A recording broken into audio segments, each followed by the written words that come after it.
ओम नमः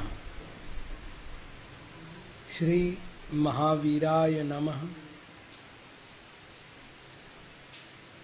श्री द्वादशांग श्रुत देव्यै नमः।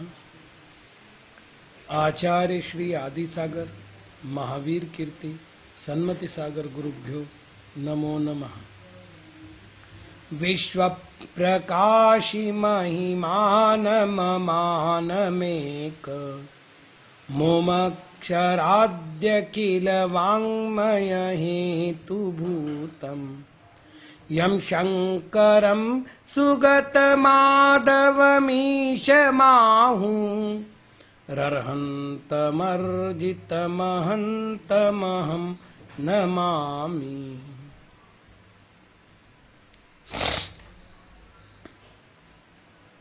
कल के विषय पर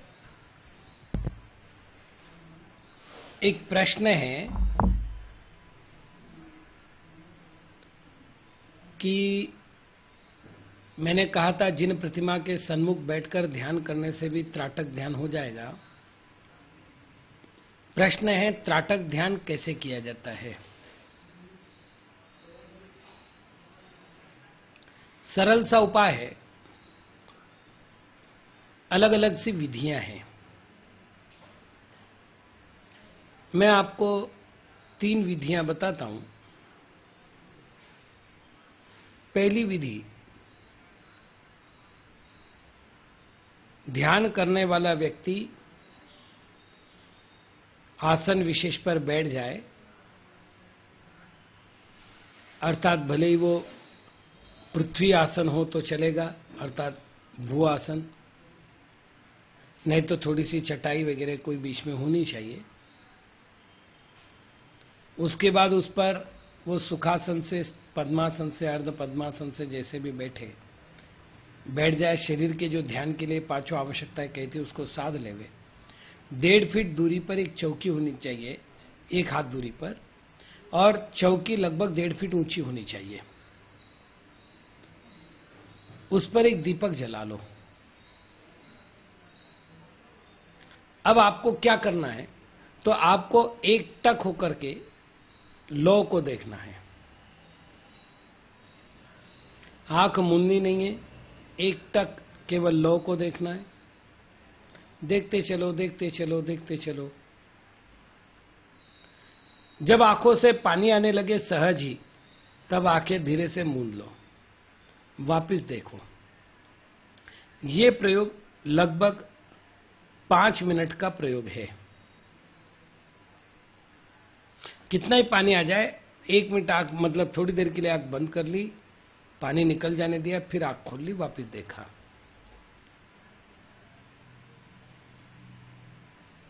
इस त्राटक ध्यान का सबसे अच्छा फल है, दृष्टि एकाग्र होती है, दृष्टि की शक्ति बढ़ती है। आपने देखा होगा, यदि डॉक्टर के पास जाना है, आंखों के डॉक्टर के पास, तो वो एक आधा पेन या कोई ऐसी धारदार वस्तु देता है और वो कहता आंखों के सामने ऐसे रखो, और जब आप ऐसा पकड़ते हैं तो वो धीरे धीरे धीरे धीरे हाथों को यहां तक लाता है। त्राटक ध्यान का ही प्रकार है। दृष्टि शक्ति बढ़ती है। जिसकी दृष्टि शक्ति बढ़ती है, आंखों का और मस्तक का बहुत अच्छा संबंध है, बुद्धि बढ़ती है। खास तौर से एकाग्रता बढ़ती है, तो जो हम पढ़ते हैं वो याद होता है, और एकाग्रता बढ़ती है तो ध्यान की पात्रता बढ़ती है। तो त्राटक ध्यान पहले प्रकार का हुआ, बहुत सरल है। दूसरे प्रकार के त्राटक ध्यान में हम जहां बैठे हैं सामने दीवार पर ओम लिखे, बाकी विधि वही, एकटक ओम को देखना है। तीसरी विधि के अनुसार, जैसा मैंने जिनबिंब का कहा था, यहां जिनबिंब के लिए प्रयोग किया जा सकता है। इसके लिए ज्यादा अच्छा है ग्रह चैत्यालय हो, क्योंकि ग्रह चैत्यालय की विधि लगभग 1.5 हाथ ऊंची होती है। सामान्य रूप से जहां मैं बैठता हूं, मेरे आंखों के सिदान में वो प्रतिबिंब होना चाहिए,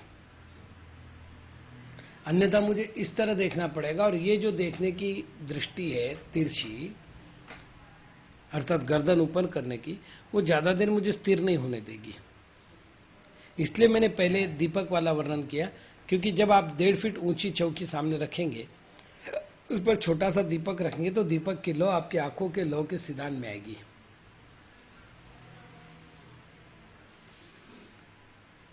तो जैसा हमने दीपक देखा है या ओम देखा है, वैसे जिनेंद्र भगवान को देखना है। इसमें भी यदि वो जिनबिंब धातु का हो, खास तौर से पीत धातु का,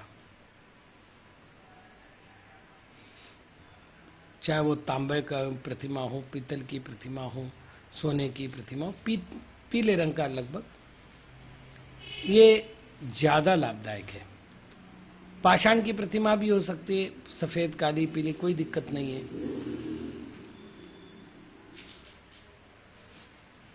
ये त्राटक ध्यान अत्यंत उपयोगी है, शारीरिक दृष्टि से, मानसिक दृष्टि से और ध्यान की दृष्टि से। बाकी अब आज का पद्य आरंभ करते हैं। लोकालोक विलोकनैक नयनम यद्वाङ्मयं तस्य या मूलं बालमृणालनाल सदृशीं मात्रां सदा तां सतीं स्मारं स्मारममन्द मंद मनसा स्पार प्रभाभास्वरां संसारार्णव पारमेहि तरसा किं तं वृथा ताम्यसि।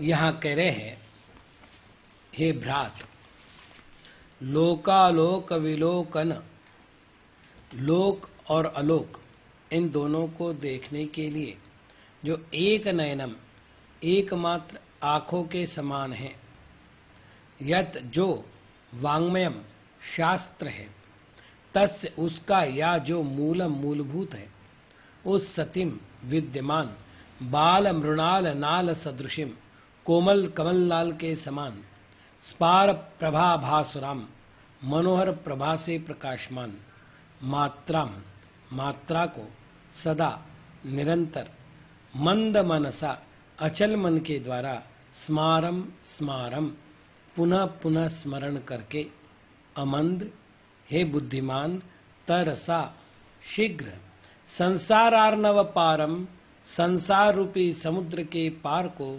एहि प्राप्त करो। तुम वृथा, व्यर्थ, किम तामसी, क्यों संतप्त होते हो। लोक और अलोक, ये दो शब्द आगम के पारिभाषिक शब्द हैं। जितने आकाश प्रदेश में जीव, पुद्गल, धर्म, अधर्म और काल, ये 5 द्रव्य पाए जाते हैं, उतने आकाश प्रदेश को लोकाकाश कहते हैं। ये 343 घनराजु प्रमाण है।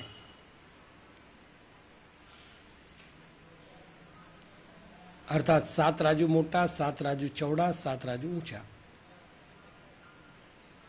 343 घनराजु प्रमाण। घन राजू अर्थात क्यूब।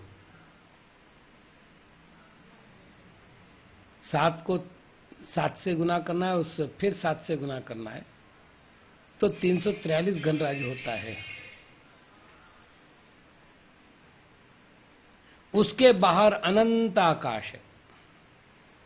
वो जो आकाश है, उसमें आकाश द्रव्य के अतिरिक्त और कोई द्रव्य नहीं है। दिगंबर आगम में उसे अलोकाकाश कहा गया है। तो लोक अलोक विलोक नैक नयनम, मैं आज उस बीजाक्षर की बात करूंगा जो लोक और अलोक को देखने के लिए आंखों के समान है। आंख नहीं हो तो हम वस्तु नहीं देख सकते। यदि वो बीजाक्षर नहीं हो तो हम लोक और अलोक को नहीं देख सकते। यद वांग्मयम, जो शास्त्र स्वरूप है अथवा जो शास्त्र का मूलम, शास्त्र का मूल है, आगे उसकी जो प्रभा है बाल मृणाल नाल सदृशिम, कोमल कमल नाल के समान है, ऐसे वो जो बीज है वो बीजाक्षर है अरहम। ये अक्षर ब्रह्म बीजाक्षर है, इसलिए संपूर्ण वांग्मय इसी के द्वारा निर्मित है। ये इतना गंभीर बीजाक्षर है कि इसका ध्यान करने के लिए आचार्य कहते तरसा, प्रमाद मत कर, विचार मत कर। तरसा अव्यय है जिसका अर्थ होता है शीघ्र। ये दो जीवों के लिए कह रहे, एक जो कार्य करने में संकोच कर रहे उन जीवों को तरसा कहेंगे, संकोच छोड़, और दूसरा जो पुरुषार्थ नहीं कर पा रहे उनको, उनके पुरुषार्थ को जगाने के लिए तरसा अव्यय लगाया जाता है। मतलब अब मंद पुरुषार्थ की चिंता नहीं, तो उग्र पुरुषार्थ कर। तो ये जो बीजाक्षर है, हे जीव, तो उसका पुनः पुनः शीघ्रता से ध्यान कर, क्योंकि यदि तू इसका शीघ्रता से ध्यान करेगा तो तू संसारार्णव पारम एहि, तो संसार रूपी समुद्र के पार निकल जाएगा। किम वृथा ताम्यसी, अरे भैया तू व्यर्थ संतप्त क्यों हो रहा है? तेरे को मैं इतना अच्छा मौका तो दे रहा हूं। निश्चय दृष्टि से अरहम शब्द के जो वाच्य स्वरूप अर्यंत परमात्मा है, उन अर्यंत परमात्मा के समान मेरा स्वरूप है, ऐसा जानकर अपनी आत्मा का ध्यान करना इस पद्य का सार रूप है। व्यवहारने से अरहम स्वरूप परमात्मा को जानकर अरहम बीजाक्षर का ध्यान करना इस कारिका के द्वारा कहा गया है। बाकी अरहम के विषय में हम पहले चर्चा कर चुके। कल भी हमने कहा था अरहम नमः का जप करते हुए हम कैसे बीजाक्षरों का स्मरण कर सकते हैं। अतः इसमें कहने लायक कोई नई चीज नहीं है। आगे बढ़ते हैं। जन्मांबोधि निपात भीत मनसाम शश्वत सुखम वांछताम धर्मध्यानमवादि साक्षरमिदम किंचित कथंचिन्मया सूक्ष्मं किंचिदतस्तदेव विधिना सालंबनम कथ्यते भ्रूभंगादिक देश संगत मृते देशै परैः किंचन। जन्मांबुधि निपात भीत मनसाम, जो जन्म रूपी सागर में डूबने से भयभीत मन को धारण करने वाले हैं, ऐसे जीवों को शाश्वत सुखम वांछताम, जो शाश्वत सुख को प्राप्त करने की इच्छा करने वाले हैं, ऐसे जीवों को मया, मेरे द्वारा किंचित इदम, कुछ, यह साक्षरम अक्षर, धर्मध्यानम धर्मध्यान, कथनचित किसी प्रकार, अबादि कहा गया। तत्एव वही, किंचित किंचित सूक्ष्मम सूक्ष्म है। अतः विधिना विधि पूर्वक भ्रूभंगादिक देश संगतम, भ्रूभंग आदि देशों में अर्थात स्थानों की संगति से रीते रहित, परहि अन्य देशे अवयव द्वारा सालंबनम आलंबन से सहित ध्यान को किंचन कुछ कथ्यते कहा जाता है। ध्यान की पात्रता किन में होती है? कल एक छात्र का अच्छा सा मैसेज आया था जो मुझे दिखाया गया। उसमें उन्होंने कहा था कि हम ये सोच रहे थे श्रावकों को ध्यान की क्या आवश्यकता है, ऐसा विचार करते हुए हम बड़े किम कर्तव्य विमूढ़ हो रहे थे कि इस कक्षा में हम बैठे या नहीं बैठे। लेकिन जब अब समझ में आ रहा है कि हमारी दृष्टि से ध्यान कितना आवश्यक है, तो अब इस कार्य में रुचि सी होने लगी है। बहुत शुभ है। मैं आपसे एक बात कहूं, जिन्हें मोक्ष नहीं जाना है, मैं बिल्कुल अटपटी सी बात कह रहा हूं अभी, जिन्हें मोक्ष नहीं जाना है उन्हें भी ध्यान का अभ्यास करना चाहिए। अच्छा, एक बात बताओ, क्या आप ये नहीं चाहते कि आपका एक फैसला आपके परिवार की शांति भंग ना करे? आपका कोई निर्णय परिवार की हानि ना करे? आपका कोई निर्णय आपके शारीरिक मानसिक सुख को भंग ना करे? आपका एक निर्णय आपके परिवार को खंडित ना करे? चाहते हैं ना? निर्णय करने के लिए मानसिक धरातल पर पुष्ट होना बहुत जरूरी है।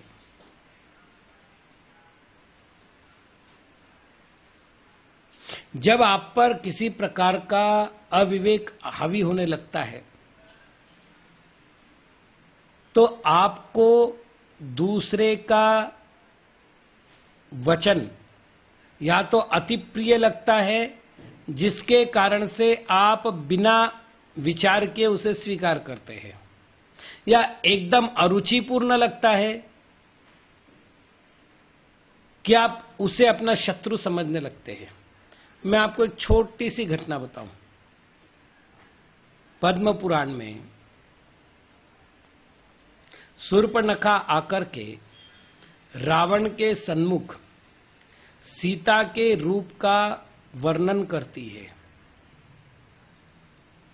और वो ये कहती है कि भाई, ऐसा स्त्री रत्न तो तेरे पास होना चाहिए, उस वंचर राम के पास क्यों है, जिसको बाप ने देश निकाला दे दिया, जो वन उपवन में भटक रहा है, उस राम के पास इतना अमूल्य रत्न? ये तो तेरी प्रतिष्ठा के विरुद्ध है। उस समय भाई विभीषण ने समझाया, भ्राता, शूर्पणखा गलत कह रही है। विवाहिता स्त्री का स्वामी उसका पति ही होता है, वो वनवासी हो या फिर किसी राज्य का अधिपति। अतः परस्त्री हरण का विकल्प मन में लाना उचित नहीं है। लेकिन शूर्पणखा की बात जिसके अविवेक को जागरण कर गई थी, उसे लगा कि विभीषण कायरतापूर्ण बात कर रहा है। उसने कहा, रे कायर, तू उस वनवासी राम से डरता है, लेकिन मैं राजा हूं। पृथ्वी तल पर जो भी रत्न है वो मेरे अधीनस्थ होने चाहिए। वो अपने अंतःपुर में गया। महारानी मंदोदरी एक कुलीन स्त्री थी। जिस परिवार से आई थी, वो परिवार भी शीलवन कुलवंत था। रावण की पटरानी भी थी, और सबसे बड़ी बात, निरंतर रावण का हित चाहने वाली भी थी। उसने कहा, देव, आपके इस राज्य में, आपके रंगमहल में आपकी स्वयं की आज्ञाकारिणी अनेक स्त्रियां हैं, जो रूप और लावण्य की समुद्र है। अतः आपको अपने धर्म के फल स्वरूप जो यश मिला है, वैभव मिला है, उसमें आग लगाने वाला व्यसन सेवन नहीं करना चाहिए। परस्त्री सेवन, परस्त्री हरण, ये व्यसनों में आता है। नाथ, अविवाहिता अनेक कन्याएं आज भी आपकी प्रतीक्षाएं कर रही है कि उन्हें आप वर के रूप में प्राप्त हो। उनमें एक से एक सुंदर स्त्रियां हो सकती हैं। परस्त्री के गुण देखकर उसे माता समान मानना चाहिए, यदि अपने से बड़ी हो। बहन समान मानना चाहिए, यदि अपने से वय में समान हो। और पुत्री समान मानना चाहिए, यदि अपने से वय में लघु हो। और आप कामिनी के समान मान रहे, जो आपकी पुत्री के समान होनी चाहिए। शूर्पणखा ने कहा, भैया इसे भय है कि यदि सीता के रूप जाल में आप फंस गए तो सीता यहां की महारानी बनेगी और ये महारानी पद से वंचित हो जाएगी। अतः इसकी ईर्ष्या सीता को लाने से रोक रही है। और अविवेक की बुद्धि जिसके मन में प्रवेश कर चुकी थी, उस रावण ने ये कहा, हे मंदोदरी, तुम अपनी ईर्ष्या छोड़ो, मैं तो सीता को ग्रहण करूंगा ही करूंगा। और उसने कर लिया। क्या हुआ? राज्य गया, परिवार नष्ट हो गया और कल्पांत काल तक के लिए अपयश प्राप्त हुआ। आज भी परस्त्री हरण की बात चलती है तो रावण का नाम आता है। तो यदि उस समय ध्यान का बल रावण के पास होता तो रावण अपने काल का सबसे प्रकांड विद्वान और सर्वश्रेष्ठ भक्त था। उसके द्वारा ऐसा अपराध होना संभव ही नहीं था। और अगर नहीं होता तो सोने की लंका नहीं जलती, ना ही उसका कुटुंब पूरा समाप्त हो गया होता और ना ही इतना अपयश फैलता। यदि आप चाहते हैं कि आपके जीवन में ऐसा कोई कटु अनुभव ना हो, आपके प्रत्येक निर्णय आपके लिए, आपके परिजनों के लिए, आपके राष्ट्र के लिए, आपकी मानवता के लिए विकास में कारण बने, तो आपको मानसिक पावर बढ़ानी चाहिए। और उस मानसिक पावर बढ़ाने के लिए ध्यान करना चाहिए। मैं अभी मोक्ष की बात ही नहीं कर रहा हूं, मोक्ष की बात तो हम यहां करेंगे अभी। यदि आप ये चाहते हैं कि आपका शरीर हमेशा सुदृढ़ रहे, किसी प्रकार का रोगों का आक्रमण आपके शरीर रूपी कुटिया को अपना अधिकार क्षेत्र ना बना ले, तो आपको ध्यान का आलंबन लेना चाहिए। बहुत छोटी सी बात बता रहा हूं कि शरीर में पोषक तत्व को देने वाली अंतःस्रावी ग्रंथियां होती है। वो अंतःस्रावी ग्रंथियां जब तक काम करती है तब तक पोषक रस निकलते हैं और उस पोषक रस के कारण से अनेक उपवास करने के बाद भी शरीर का पोषण होता है। आचार्य सन्मति सागर जी महाराज की साधना के बारे में यदि आपसे कहूं, केवल मेरे दीक्षा गुरु है इसलिए नहीं, एक साधक की दृष्टि से बता रहा हूं। जिन लोगों ने उनकी वैयावृत्ति की है, उनके पैरों को हाथ लगाए, वो जानते होंगे कि उनके पैर बिल्कुल कपास की तरह थे।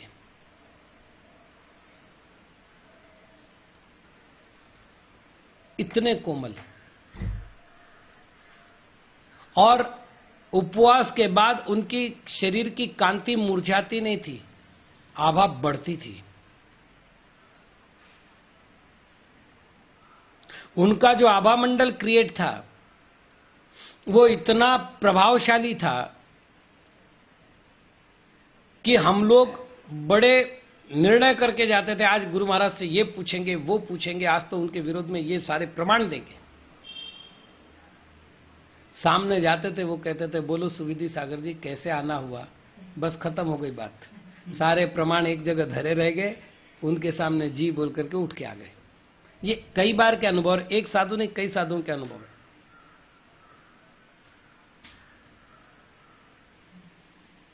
आश्चर्य करोगे कि शरीर में छेद पड़े हुए हैं, पैरों में ऐसे घाव थे, बिल्कुल बैठक के स्थान पर घाव थे। ये 2010 की बात कर रहा हूं, जिस साल उनका शरीर छूटा है, मैं उस साल की। और उसके बाद भी चेहरे की प्रसन्नता, ओठों पर मंद मुस्कुराहट और साधना की दृढ़ता देखते बनते थे। तो ये जो मनोबल मिला है, शरीर की दृढ़ता मिली है, मतलब 73 वर्ष की आयु में भी उनका शरीर कभी नहीं लगा कि वो वयोवृद्ध हो गए। तो ये जो दृढ़ता और स्थिरता मिलती है शरीर को, ये ध्यान से मिलती है। तो आप अगर शारीरिक सुख भोगना चाहते हैं तो उसके लिए भी ध्यान करो। तो ध्यान केवल मोक्ष मार्गस्थ जीव को ही लाभदायक है ऐसा नहीं है। संसार मार्ग में मैं आपको बता रहा हूं, अभी अमेरिका वगैरह देशों में मानसिक रोगों के औषधि के रूप में ध्यान का प्रयोग कराया जा रहा है, मोक्ष के लिए नहीं। तो आपने जो कहा कि भी हम सोच रहे थे गृहस्थ होकर ध्यान का क्या फायदा, ये फायदा है। और यहां तो मोक्ष मार्ग के लिए कह रहे, वो कह रहे जन्मांबु बोध निपात भीत मनसाम। भैया क्या आप संसार रूपी सागर में डूबने का भय प्राप्त कर चुके हो? मतलब आपको डर लगता है कि मैं संसार सागर में कहीं डूब नहीं जाऊं, पहला प्रश्न। और दूसरा, शाश्वत सुखम वांछताम, क्या आप शाश्वत सुख की अभिलाषा करते हो, चाहते हो कि मुझे स्थायी सुख मिले? यदि हां तो भैया मैंने तुम्हारे लिए धर्म ध्यानम अवादि, अवादि ने कहा, मैंने तुमको धर्म ध्यान करने के लिए कहा है। अब धर्म ध्यान दो प्रकार का, साक्षर निरक्षर। तो अभी तक तो मैंने किंचित कथनचित मया साक्षरम अवादि, मैंने अभी तक तो साक्षर धर्म ध्यान की आपके साथ चर्चा की है। मतलब और भी आगे की स्टेप है जहां निरक्षर होगा, लेकिन अब तक मैंने आपके साथ साक्षर धर्म ध्यान की चर्चा की। और ये धर्म ध्यान जो है किंचित सूक्ष्मम, कुछ सूक्ष्म है, क्योंकि बिंदु नाद कला रेफ आदि से आक्रांत किसी वर्ण का ध्यान करना है, और उस वर्ण के द्वारा उस वर्ण देवता का ध्यान करना है जो उसके स्वामी हैं, और उस वर्ण देवता के द्वारा अपनी आत्मा का बोध प्राप्त करना है, जिसके लिए हमने ध्यान कर रहे हैं। तो एक क्रम परंपरा को ले जाते हुए सूक्ष्म सूक्ष्म होते जाता है, अंदर अंदर घुसते जाता है। यद्यपि सालंबन होने से प्रारंभ में भ्रूभंग आदि के स्थान का ध्यान किया जाता है। मैंने पहले भी कहा था, ध्यान के 11 स्थान ज्ञानार्णव में, ज्ञानांकुश आदि में कहे गए। ज्ञानांकुश में 11 स्थानों का मैंने पूरा वैज्ञानिक वर्णन किया है कि क्यों उस प्रकार का ध्यान करना चाहिए। बहुत जल्दी आपके सामने वो वीडियो आ जाएगा ज्ञानार्णव का, ये ज्ञानांकुश का। मैं केवल यहाँ पर ये कह रहा हूँ कि उन्होंने कहा नेत्र द्वंद्वे, श्रवण युगले, नासिकाग्रे, ललाटे इत्यादि उन्होंने स्थान दिए, और उन स्थानों का ध्यान करने के लौकिक अलौकिक फल है। सच कह रहा हूं, अगर जिन शासन को देखना है तो ध्यान ग्रंथ के माध्यम से और साधना के माध्यम से देखना चाहिए, लेकिन इसका आलंबन लेकर मत रहना। यहां वो कह रहे भ्रूभृंगादि देश संगतम, भ्रूभृंग आदि जो देश की संगति है उससे भी रिते परे रहित होकर अन्य अवयव के द्वारा आलंबन से ध्यान को जो कुछ कहा जाता है मैं कहूंगा, और आप उसकी साधना करके अपने आत्म तत्व को प्राप्त करें। तो कुल मिलाकर आज साक्षर ध्यान का वर्णन करने के बाद वो आगे बढ़ने की चर्चा कर रहे हैं, जिससे स्थूल ध्यान स्थूल से सूक्ष्म की ओर बढ़े और वो सूक्ष्म ध्यान हमारे आत्म तत्व तक पहुंचे, हमारे संसार का विनाश करे और हमें शाश्वत सुख स्वरूप मोक्ष स्थान को प्रदान कर सके। आज इतना ही। ओम